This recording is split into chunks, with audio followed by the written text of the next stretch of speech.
No, dobrodošli. Danes se bomo poglobili v potrošništvo. Ampak, veste, to ni samo nakupovanje. Pravzaprav je veliko več. Je izraz naše identitete, statusa in ja, celo naših najglobših vrednot. Poglejmo si to malo podrobneje. Postavimo si eno vprašanje za razmislek. Kakšen je odnos do stvari, ki jih nekdo poseduje? Je to skrbno urejen kaos ali morda čista prazna polica? To vprašanje je pravzaprav izhodišče za vse, kar sledi in nas postavi nekam na ta res širok spekter, ki ga bomo danes raziskali. V redu, preden skočimo v današnji svet hitre mode in spletnih nakupov, se moramo najprej malo ozreti nazaj. Res, kako smo sploh prišli od osnovnih potreb do teh na videz neskončnih želj? No, vse skupaj se je nekako začelo z industrijsko revolucijo, ko so izdelki naenkrat postali dostopni praktično vsem. Potem pa bum! Pojavile so se prve veleblagovnice in nakupovanje spremenile v zabavo, v nek družaben dogodek. V 20. stoletju pa je igro prevzelo oglaševanje, ki ni več prodajalo samo izdelkov, ampak sanje. In danes živimo v dobi interneta, kjer trendi živijo in umrejo, še preden sploh uspemo klikniti dodaj v košarico. In ravno to nas pripelje v sedanjost, v dobo TikToka, kjer generacija Z na novo piše pravila igre in na novo opredeljuje, kaj sploh pomeni nakupovati. Ste že slišali za haul videe? To je res globalni fenomen. Gre za to, da ljudje na spletu delijo svoje, recimo temu, nakupovalne plene. Ampak pozor, to ni samo neko razkazovanje. Pravzaprav gre za ustvarjanje skupnosti, za deljenje navdiha. Ampak tukaj se skriva en, precej globok paradoks. Ravno ista generacija, ki se tako glasno bori za trajnost in ozaveščenost, s temi haul videi poganja motor hitre mode. In ta motor, vemo, letno ustvari na milijone ton tekstilnih odpadkov. To je les osrednji konflikt sodobnega potrošništva. Na eni strani želja po skupnosti in izražanju sebe, na drugi pa uničujoče posledice za naš planet. Seveda pa ima potrošništvo tudi svojo temnejšo plat.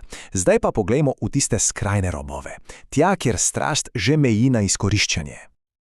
Preprodajalci, oziroma skalperji.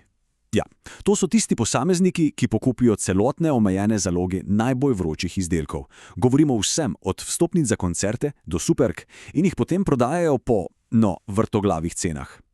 In digitalna doba postala je njihovo popolno igrišče. In kako jim to uspe? Njihovo skrivno orožje so boti. To so avtomatizirani programi, ki so, roko na srce, hitrejši od kateregakoli človeka. Predstavljajte si scenarij. Čakate na začetek prodaje tiste nove konzole in medtem, ko vi iščete svojo kreditno kartico, je en sam god že pokupil celotno zalogo. Čisto preprosto, navaden kupec enostavno nima možnosti. Torej, kaj so v resnici? So to spretni podjetniki, ki pač izkoriščajo zakone trga, ali so to dobičkarji, ki služijo na račun strasti pravih oboževalcev? Meja je, kot vidimo, res tanka in mnenja so, milo rečeno, močno deljena. Ampak medtem, ko eni iščejo dobiček v presežkih, se je kot odgovor na vso to kulturo rodilo gibanje, ki gre v popolnoma nasprotno smer. Gibanje, ki slavi preprostost. To je filozofija manj. Ko rečemo minimalizem, ne mislimo samo na neko estetiko. To je zavestna, premišljena odločitev za življenje z manj. V bistvu gre za iskanje svobode, ampak ne v tem, kar imamo, temveč vsem tistem, česar v resnici ne potrebujemo. Poudarek je na bistvenem. Seveda pa obstaja tudi popolnoma drug konec spektra. Tam najdemo tiste, ki v obilju vidijo, čist veselje. Dobrodošli v filozofiji več.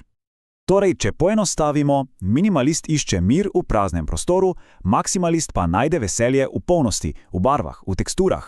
Sta kot dva popolnoma različna jezika, a zanimivo, oba pripovedujeta zgodbo o tem, kdo smo. Ampak več je lahko zapletena beseda. Kje je pravzaprav meja? Kdaj tista strast do zbiranja prestopi v nekaj, kar je, bolj problematično? Poglejmo najprej estetsko zbirateljstvo. Tukaj gre za premišljenost, za organizacijo. Zbirka ima nek fokus, neko rdečo nit. Vsak predmet je skrbno izbran, ker pripoveduje del zgodbe ali pa preprosto vzbuja neko čustvo. In primeri so res povsod okoli nas. Recimo zbiratelj figur iz Vojne zvezd, ki v vsakem majhnem kosu plastike vidi del ogromne galaktične sage. Ali pa navdušenic nad avtomobili, ki ceni prav vsak najmanjši detajl na pomanjšanem modelu. In seveda delavnica ustvarjalca, kot je recimo Adam Savage. Na prvi pogled kaos, ampak v resnici je to organiziran sistem, kjer je vsako orodje del neke večje ustvarjalne zgodbe. Potem pa je tu, žal, tudi temnejša plat. Motna kopičenja ali po domače hrčkanje ni hobi, to moramo poudariti. Gre za resno duševno stanje, ki je želja potem, da bi ohranili stvari, popolnoma uide izpod nadzora in dobesedno začne uničevati življenje. Ključna razlika je torej v namenu in v čustvih, ki so v ozadju. Zbiratelj svojo strast ponosno razstavlja, deli jo z drugimi, oseba z motnjo kopičenja pa svoje imetje ponavadi skriva v sramu, ker jo to ogromno breme predmetov preprosto duši. In tako se na koncu vse vrne k identiteti. Stvari, s katerimi se odločimo obdati, so na nek način zrcalo naše notranjosti. So kot neki tihi pripovedovalci naših osebnih zgodb. In res ni pomembno, ali gre za en sam, popoln stol v prazni sobi ali za delavnica, ki poka po šivih od ustvarjalnosti. Oboje je lahko pristen odraz osebnosti. Na koncu dneva je pomembno le to, da prostor služi tistemu, ki v njem biva. Torej, v svetu, ki ponuja neskončno stvari, nas na koncu definirajo naše izbire. In to ne samo tisto, kar se odločimo imeti, ampak morda še bolj tisto, česar se odločimo ne imeti. Zato za konec morda samo en premislek. Kakšno zgodbo pripovedujejo stvari, ki nas obdajajo?